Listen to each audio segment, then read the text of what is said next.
Hi, I'm James Dunn. Welcome to the Inside Network.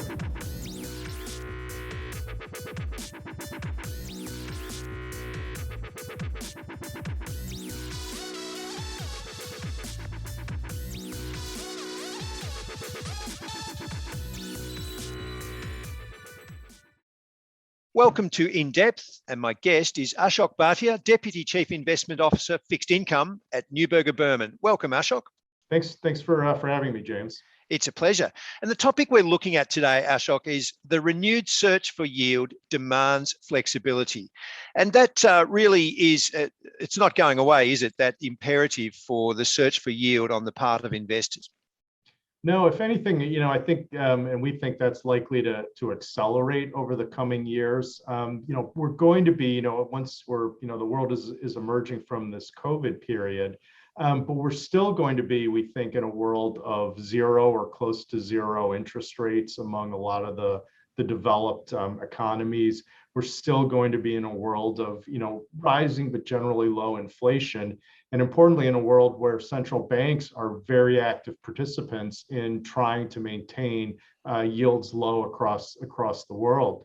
And at the same time, because of investors' need for stability and income in a variety of fashions, the challenges and need for income and yield structurally, if anything, are just going to continue to rise. And what we think that means is it's likely to be, a world over the coming year or couple of years that's a little bit more volatile as we recover from COVID and these policies change a little bit. But it's also going to be a world where there's likely to continue to be a bit more of tactical opportunities. One quarter it may be non-investment grade securities, and one quarter might be a little bit more of emerging market securities. And our view is that one way to generate a little bit extra income, a little bit extra return, is by having the flexibility to move assets around to where the best opportunity is at that point in time. So not all credit strategies obviously are the same. You're the portfolio manager for a quite unique strategy. Can you give us an overview of the Neuberger Berman approach within that obvious need for flexibility? Yeah, sure. Our main objective is to deliver to investors an attractive income yield level, with the caveats that that's going to be a portfolio that's investment grade on average. So it's going to be not the high yield types of credits on average. We'll use some of these, but an investment grade broad fixed income portfolio. And importantly, that it's going to be very global. So we'll use investments from not just the US and Europe, but really all of the different regions that we can invest in. And I think the advantages of that type of approach are, first, it lets us find both sectors and individual securities that deliver, attractive risk-adjusted yield and risk-adjusted return. We have a really big opportunity set to look at. And I think the second key advantage of it is we're not tied to any single asset class. We're not tied to just investment grade credit or just emerging markets. Our framework allows us to think about the trade-offs of all these different asset classes and really move capital pretty dynamically to where we see the best opportunity at a given point in time. With the duration tailwind receding, Ashok, and investors looking for that more active and diversified and dynamic approach to fixed income allocations, do the times we're in suit the story that you have to tell?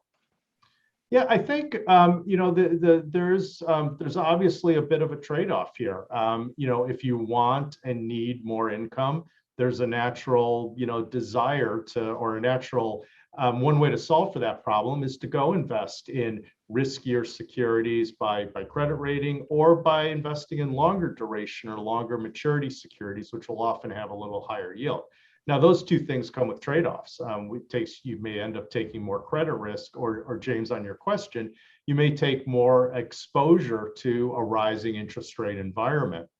And so I think the challenge for investors is, well, how do you get this income or yield, but in a manner that all that extra income and yield doesn't just go away because interest rates rise and an investor sees it in declining NAVs or security prices.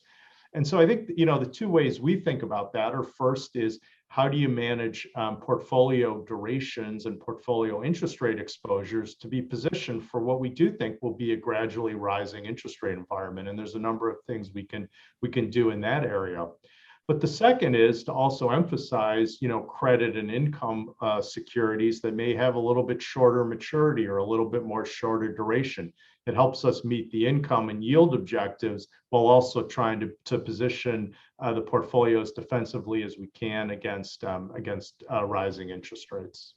So given the diverse range of opportunities that you look at across your fixed interest and credit universe, how do you put a portfolio together from the menu that's in front of you at any one time?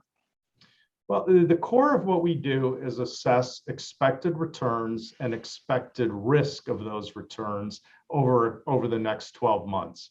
So we have a number of set of tools that help us define, where we think the best risk-adjusted returns are. And think about what we're trying to do is build a portfolio with a base, the bulk of the assets invested in securities and asset classes that we think generate an attractive yield, and we think that yield is going to be very steady. There may not be a lot of volatility around it. And then we want to add in some securities that maybe, it's also stable types of yield, but we can see some cases where they might have, larger expected returns. And then at the opposite end of the spectrum, we're trying to avoid or minimize our exposures to things that, again, may have a decent yield, but have some of what we would call left tail risk or risk of we assess of potentially negative returns. So a base of stable expected income and yield, and then trying to add in securities and asset classes that we think could do particularly well and add a little bit extra income, a little bit extra return. And we, as part of that process, we also think about the interest rate and the macro environment. And is this a good environment for us to be a little bit more down in credit quality or a little bit more defensive? And that often falls on, our assessment of global growth, regional growth, and then monetary policy expectations. In terms of having that strategic asset allocation, but retaining the ability to be dynamic, how active, even opportunistic, can you be? Is there a portion of the portfolio that's available to be traded? Yeah, absolutely. I mean, we think that investors are hiring us to move the capital around to the best opportunities. And, just as an example, in, one of our representative strategies in the last 18 months, we've had as much of 40% of the assets in investment grade credit and as little as 8 to 9%. We've had the duration as low as 2.5 types of years, and the duration as high as 4.5 types of years. So we do think about markets over a 12-month investment horizon, but we are seeing, even over the COVID recovery period since last March, for a lot of investors, I think has probably felt like it's just been one way and just directional straight up. But in the fixed income markets, we've seen a lot of opportunities rotate around higher quality securities than non-investment grade securities, and a little bit more recently emerging markets. And we're trying to anticipate and be dynamic in our capital movements. To what extent, Ashok, do ESG concerns come into your investment process? Well, ESG is part of everything we do. It's in our DNA. So any security in our fixed income portfolios, whether it's these broad income producing portfolios or something which is very specialized in the markets, anything we do in fixed income at Neuberger Berman, we've assessed that the securities income or yield compensates us and our clients for any ESG risks. And this is all done with our own proprietary analysis and scoring system and such. And I think importantly on that too, one trend we see is any investor in our fixed income strategies is also going to be part of our engagement process. So we are actively going to bond issuers and talking to them about things that they could do better that would help them as a company issue at a lower yield, and frankly help achieve our clients and our objectives in this space. We also see, opportunities for, taking it to the next level and a bit more impact-oriented investing. So whether it's climate change, plastic usage. There's a variety of things that we think we're leaders on. As you may know, Neuberger Berman has an A+ rating from the UN PRI, and we want to be and continue to be a leader and innovator in this space. The last thing I'll say is it's important from an investment perspective. We see better returns for companies that are doing better things on the governance side, on the environmental side, and the social side. And we see, if anything, that trend towards it being a positive differentiator for returns is only going up over the coming years.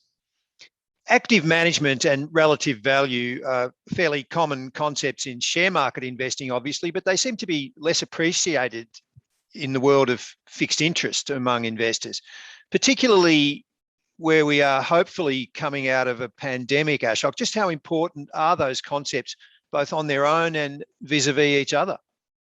I think this is one of the reasons fixed income, and one can look at the statistics. Active management has generally been, rewarded as a strategy in fixed income investing, and that's sort of in the data. I think one of the key reasons for that is that, generally companies have one equity. They have one share class, or one share that the entire world invests in and trades. Well, most companies are structured with a whole range of different debt instruments. Some, a company, may issue short maturity debt to fund working capital types needs, and then 30 or even longer maturity debt if they want to invest in a plant and effectively offset that asset.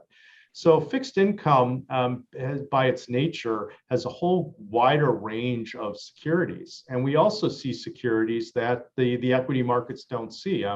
Governments don't issue equity, they issue bonds. Housing-oriented securities, fixed income.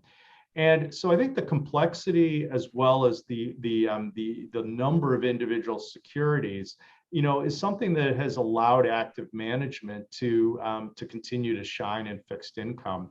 And I think that's likely to continue. We have certainly seen inflows into ETFs and passive structures, but as long as active managers are continuing to deliver, better fee-adjusted returns, there's still in our view, a very compelling case for active fixed income.